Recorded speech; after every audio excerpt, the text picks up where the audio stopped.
महाभारत के युद्ध में कौरवों की और 11 अक्षौहिणी सेना और पांडवों की ओर से 7 अक्षौहिणी सेना ने भाग लिया था। यानी इस युद्ध में सभी महारथियों की सेनाओं को मिलाकर करीब 50 लाख से ज्यादा लोगों ने भाग लिया था।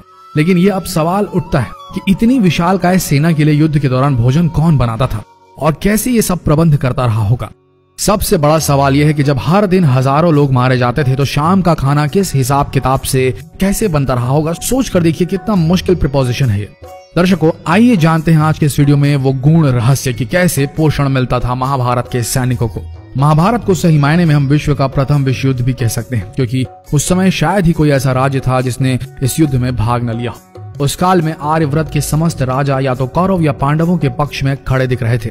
हम सभी जानते हैं कि बलराम और रुक्मणी ये 2 ही व्यक्ति थे जिन्होंने इस युद्ध में भाग नहीं लिया था। किंतु एक और राज्य ऐसा था जो युद्ध क्षेत्र में होते हुए भी युद्ध से अलग था, और वो था दक्षिण का उडुपी। महाभारत में वर्णित कथा के अनुसार जब उडुपी के राजा अपनी सेना सहित कुरुक्षेत्र पहुंचे तो कौरवों और पांडवों दोनों ने उन्हें अपने पक्ष में लेने का प्रयत्न करा। लेकिन उडुपी के राजा बहुत दूरदर्शी थे। उन्होंने श्री कृष्ण से पूछा, हे माधव, दोनों ओर से जिसे देखो युद्ध के लिए लालायित दिखता है, किंतु क्या किसी ने सोचा है कि दोनों ओर से उपस्थित इतनी विशाल सेना के लिए भोजन का प्रबंध कैसे होगा।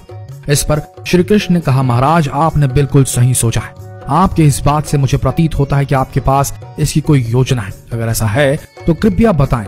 उसके बाद उडुपी के राजा ने कहा, सत्य तो यह है कि भाइयों के बीच हो रहे इस युद्ध को मैं उचित नहीं मानता।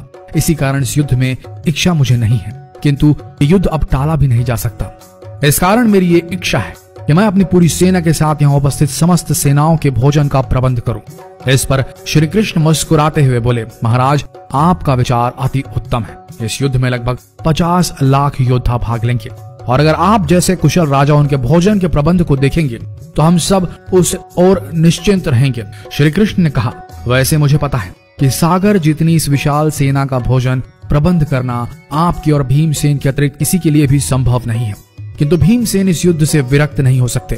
अतः मेरी आपसे यह प्रार्थना है कि आप अपनी सेना सहित दोनों ओर की सेनाओं के भोजन का भार संभालें। इस प्रकार उडुपी के राजा ने सेना के भोजन का भार संभाला। पहले दिन उन्होंने उपस्थित सभी के लिए भोजन का प्रबंध किया। उनकी कुशलता ऐसी थी कि दिन के अंत तक गिन के एक भी दाना बर्बाद नहीं होता था। जैसे जैसे दिन बीतते गए योद्धाओं की संख्या बहुत ही कम होती गई। दोनों ओर के योद्धा ये देख के आश्चर्यचकित हो जाते थे कि हर दिन के अंत तक उडुपी नरेश केवल उतने ही लोगों के लिए भोजन बनाते थे जितने वास्तव में उपस्थित रहते थे। किसी को समझ नहीं आ रहा था कि उन्हें कैसे पता चल जाता है कि आज कितने योद्धा मृत्यु गति को प्राप्त होंगे, ताकि उस आधार पर भोजन की व्यवस्था की जा सके। इतनी विशाल सेना के भोजन के प्रबंध करना अपने आप में ही एक आश्चर्य था, और उस पर भी इस प्रकार के अन्न का एक भी दाना बर्बाद ना हो, यह तो किसी चमत्कार से भी कम नहीं था। अतः 18वें दिन युद्ध समाप्त हुआ और पांडवों के राज्याभिषेक के दिन युधिष्ठिर से रहा नहीं गया, और उन्होंने उडुपी नरेश से पूछ ही लिया, हे महाराज, समस्त देशों के राजा हमारी प्रशंसा कर रहे हैं कि किस प्रकार हमने कम सेना होते हुए भी उस सेना को परास्त कर दिया जिसका नेतृत्व पितामह भीष्म, गुरु द्रोण, ज्येष्ठ भ्राता जैसे महारथी कर रहे थे। किंतु मुझे लगता है कि हम सबसे अधिकांश प्रशंसा के पात्र आप हैं, जिन्होंने न केवल इतनी विशाल सेना के लिए भोजन का प्रबंध किया, अपितु ऐसा प्रबंध किया कि एक दाना भी अन्न का व्यर्थ न हो पाया। मैं आपसे इस कुशलता का रहस्य जानना चाहता हूँ। इस पर उडुपी नरेश ने मुस्कुराते हुए कहा, सम्राट, आपने जो इस युद्ध में विजय पाई है उसका श्रेय किसे देंगे। इस पर युधिष्ठिर ने कहा, श्री कृष्ण के अतिरिक्त इसका श्रेय किसी और को जा नहीं सकता। अगर वे ना होते तो कौरव सेना को परास्त करना असंभव था। तब उडुपी नरेश ने कहा, हे महाराज, आप जिसे मेरा चमत्कार कह रहे हैं वो श्री कृष्ण का ही प्रताप है। ऐसा सुनकर वहां उपस्थित सभी लोग आश्चर्यचकित हो गए। तब उडुपी नरेश ने इस रहस्य से पर्दा उठाया और कहा, हे महाराज, श्री कृष्ण प्रतिदिन रात्रि को मूंगफली खाते थे। प्रतिदिन शिविर में गिन के मूंगफली रखी जाती थी और उनके खाने के पश्चात गिनकर देखी जाती थी उन्होंने कितनी मूंगफली खाई है। वे जितनी मूंगफली खाते थे उसके ठीक 1000 गुना सैनिक अगले दिन युद्ध में मारे जाते थे। अर्थात वे अगर 50 मूंगफली खाते थे तो समझ आता था कि अगले दिन 50,000 योद्धा युद्ध में मारे जाएंगे। इसी अनुपात में अगले दिन भोजन कम बनाया जाता था। यही कारण था कि कभी भी भोजन व्यर्थ नहीं हुआ। श्री कृष्ण के इस चमत्कार को सुनकर सभी उनके आगे नतमस्तक हो गए। यह कथा महाभारत के सबसे दुर्लभ कथाओं में से एक है।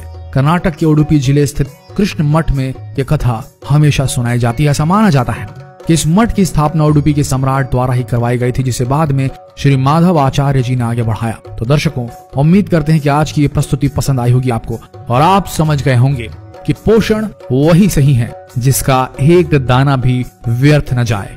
शायद आप इस गूढ़ रहस्य को समझ गए होंगे और अगली बार अपनी थाली में खाना छोड़ने से पहले सोचेंगे जरूर। तो मिलते हैं अगले दिलचस्प वीडियो में, तब तक के लिए बने रहिए इस पेज के साथ और हो सके तो जो भी आपको लगे इस ज्ञान को जितना हो सके इस वीडियो को शेयर करें, ताकि हमारा देश पुरातन भारत जो था उससे जुड़ सके आज का आधुनिक भारत। मिलते हैं अगले दिलचस्प वीडियो में, तब तक के लिए आप सबका धन्यवाद।